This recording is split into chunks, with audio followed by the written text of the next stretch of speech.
బంగారం ధరల దౌడు కొనసాగుతుంది. జెట్ స్పీడ్ వేగంతో ధరలు దూసుకుపోతున్నాయి. ఉక్కు, అల్యూమినియం దిగుమతులపై అమెరికా అధ్యక్షుడు డొనాల్డ్ ట్రంప్ 25% సుంకాన్ని ప్రకటించిన అనంతరం ప్రపంచ మార్కెట్లో బంగారం ధరలు భారీగా పెరిగాయి. ముఖ్యంగా మన దేశంలో గోల్డ్ రేట్ రికార్డు స్థాయికి చేరింది. అయినా కూడా బంగారం ధరలో పెరుగుదల ఆగడం లేదు.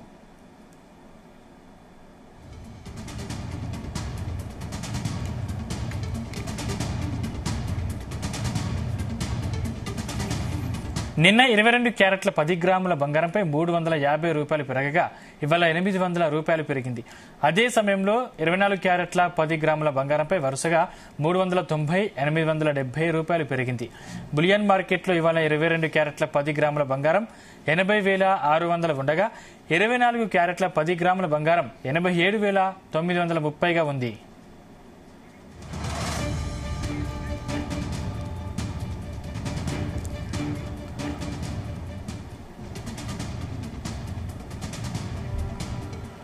ఇదే అంశానికి సంబంధించిన మరింత పూర్తి సమాచారం మా కరెస్పాండెంట్ రవిప్రసాద్ అందిస్తారు. Ravi Prasad. Sandeep, good morning. Overall గా చూసుకుంటే నిన్ననే మాట్లాడుకున్నాం మనం, బంగారం ధర అయితే బాగా పెరిగింది. వరల్డ్ వైడ్ మొత్తం బంగారం పెరగడానికి మెయిన్ గల కారణం ఏంటంటే అమెరికా అధ్యక్షుడు ట్రంప్ విధించిన 25% ఒక ట్యాక్స్ ఉందో దిగుమతుల పైన, అదే మెయిన్ కారణం అని చెప్పాలి. యాక్చువల్ గా నిన్ననే మాట్లాడుకున్నాం, నిన్న 10 గ్రాముల బంగారం 350 రూపాయలు పెరిగింది, కానీ ఇవాళ మాత్రం 800 రూపాయలు పెరిగింది. అదే 24 క్యారెట్ల బంగారం 10 గ్రాములు వచ్చేసి 390 పెరగగా ఈ రోజు 870 రూపాయలు అయితే పెరిగింది. ఓవరాల్ గా మార్కెట్లు కూడా చూసుకుంటే చాలా, ఈ రోజు మార్నింగ్ అయితే మార్కెట్లు కూడా చాలా ఫ్లాట్ గానే స్టార్ట్ అయ్యాయి. ఓవరాల్ గా విషయం చెప్పాలంటే స్టాక్ మార్కెట్ అయితే అనిశ్చితిగా ఉంది. అంటే లిక్విడిటీ అనేది ఓవరాల్ గా అనిశ్చితిగా ఉంది. దానికి వచ్చిన కారణాలు ముఖ్యంగా చెప్పుకుంటే అంటే ట్రంప్ యొక్క నిర్ణయాలే. ట్రంప్ నిర్ణయాలు అనేది వివిధ దేశాల పైన ట్యాక్స్ విధించడం అనేది చాలా ఎఫెక్ట్ గా చూస్తుంది. అదేగాక compare to dollar, rupee value అయితే కూడా రోజు రోజుకి పడిపోతుందని చెప్పాలి. ఓవరాల్ గా ఎప్పుడైనా చూస్తే మనకి లిక్విడిటీ పైన ప్రజెంట్ నిన్న లాస్ట్ ఒక 3 months ఒక 41 రోజుల నుంచి చూస్తే బంగారం అయితే 10% పైన పెరిగిందని చెప్పాలి. యాక్చువల్గా 10% 40 రోజులలో పెరగడం అనేది చాలా ఎక్కువ అని చెప్పాలి.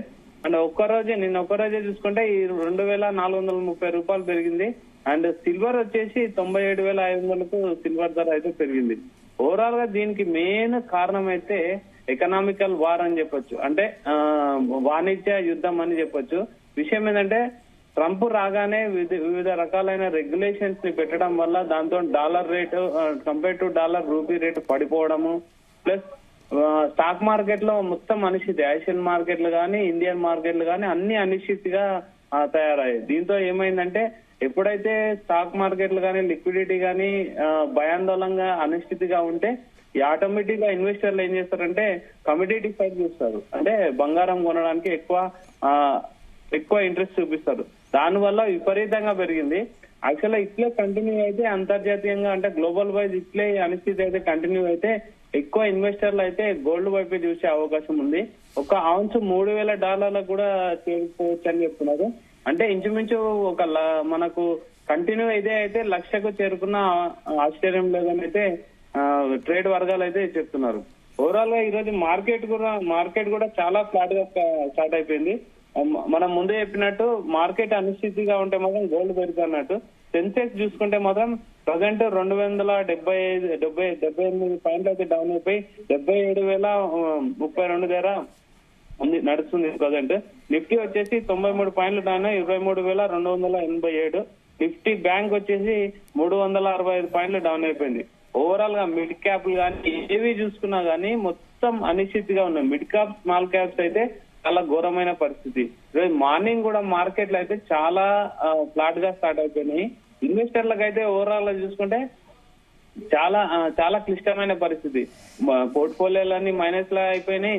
క్రమంగా 4వ రోజు కూడా ఇది కంటిన్యూగా ఇట్లా చేయడం వల్ల FIL సెల్లింగ్ కూడా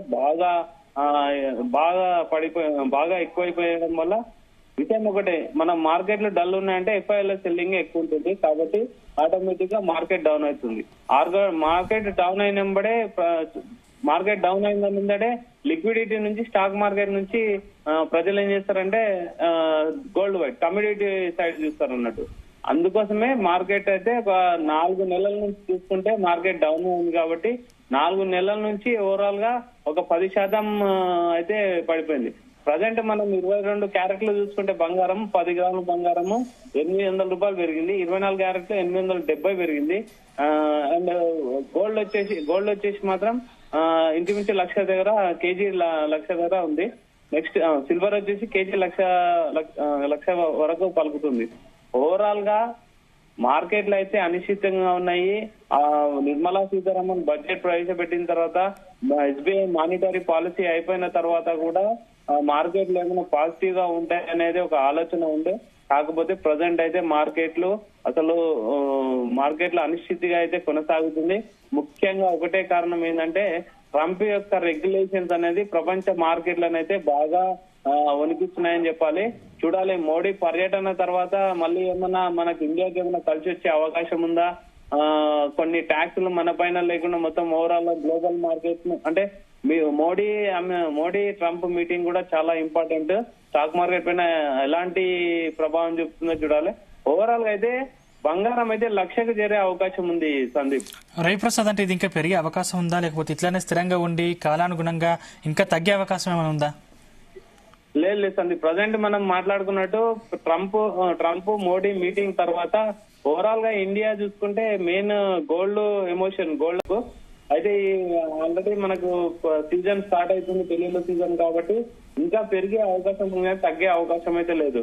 ఇంకోటి ట్రంప్ ఏమన్నా టారిఫ్లలో చేంజెస్ తీసుకొచ్చి ఏమన్నా మనకు వెసులుబాటు ఏమన్నా కల్పిస్తే మాత్రం, ప్లస్ ఆ రెగ్యులేషన్స్ ఉన్నాయి కదా అందరినీ ఇండియాకి పంపిస్తుంది ఇండియన్స్, వాళ్ళని ఏమైనా కట్టడి అందులో ఏమన్నా వెసులుబాటు ఇస్తే, రూల్స్ లో రెగ్యులేషన్ లో వెసులుబాటు ఇస్తే, ప్లస్ మార్కెట్ లో కొంచెం అనిశ్చితిగా ఉన్నాయి అంటే వాలిటాలిటీ ఎక్కువ ఉంది. ఆ మార్కెట్ వాలిటాలిటీ నుంచి స్థిరంగా కంటిన్యూ ఒక 1 మంత్ అలా మార్కెట్ కంటిన్యూగా ఉంటే అప్పుడు జనాలకు లిక్విడిటీ స్టాక్ మార్కెట్ల పైన నమ్మకం పెరిగి స్టాక్ మార్కెట్ పైన ఇన్వెస్ట్మెంట్ చేస్తారు. కాబట్టి ఆటోమేటిక్ గా డాలర్ రేట్ కొంచెం పుంజుకుంటుంది, compare to dollar rupee rate కొంచెం పుంజుకుంటుంది. ప్లస్ స్టాక్ మార్కెట్ పైన ఇన్వెస్ట్మెంట్లు ఎక్కువ పెరుగుతాయి అండ్ ఎఫ్ఐల సెల్లింగ్స్ కూడా తగ్గుతాయి. ఓవరాల్ గా బంగారం అయితే కంట్రోల్ అవుతుంది, అంతేగాని ఇంత తగ్గడం అంటే ఏముండదు. ఓవరాల్ గా గోల్డ్ ఇన్వెస్టర్లు అయితే హ్యాపీగా ఉన్నారు సందీప్.